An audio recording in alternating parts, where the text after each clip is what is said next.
Rachel Garceau with the On Your Side forecast. Well, a lot of folks hitting the water yesterday to beat the heat down here in the Treasure Valley. Even up in McCall, we got up near 80 yesterday. It was a beautiful day on Payette Lake. A couple of clouds rolled throughout the day, but otherwise just absolutely gorgeous. Our neighborhood pool was packed this weekend. I heard Lucky Peak was also very busy yesterday with highs in the low to mid 90s across the Treasure Valley yesterday. Here's how we're starting things off across the country. We're still at 62 in Boise. It's also 62 in Salt Lake City right now. Phoenix waking up to 80 degrees this morning. Same in Del Rio, Texas. It's just warm across pretty much the entire country. Even Boston is at 53, though this will very likely be the high temperature for Boston today. They're not going to see things change much. Kind of a rainy, chilly day in the northeast. But look, just down south in Washington, D.C., a high of 80 degrees expected there. Salt Lake City at 95. I know some families heading to Lagoon to kick off their summer break. They're going to be sweating it out in Lagoon. Good thing they have a water park there, Laguna Beach, right? 109 in Phoenix today, though. That makes our 86 here in Boise seem a little more bearable, right? That is still about 10 degrees above average, though. 86 in Boise this time of year.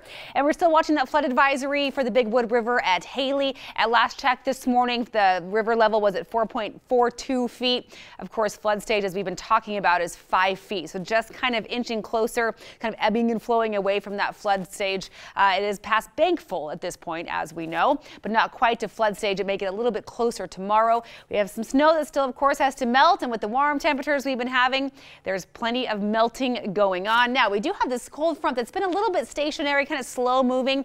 It'll continue to make its way across southwest Idaho by later this afternoon into this evening. It'll bring in some wind with it as it comes through, but it'll be a nice, refreshing northwesterly breeze, which when it's in the mid to upper 80s, you may welcome a wind. Now, here's our futurecast that shows about 7 o'clock tonight, especially for the west end of the valley out near the Idaho-Oregon border. If you have outdoor plans, you may be getting just a little bit wind whip. 21 in Ontario as far as those miles per hour go for the wind. 17 mile per hour winds in Weiser.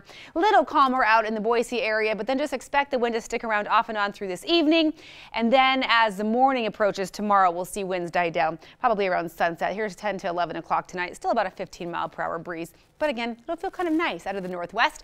As far as our temperatures go today, mostly sunny, very warm. 87 for Vail today, 86 in Weiser and in Ontario, 85 degrees for Kuna. Mountain Home, you may touch 90 before the day is over with mostly sunny skies across the entire region, including up in the mountains.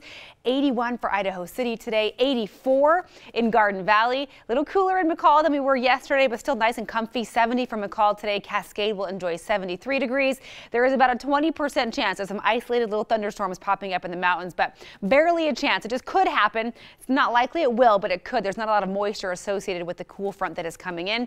77 in Sun Valley and 81 degrees expected in Fairfield this afternoon.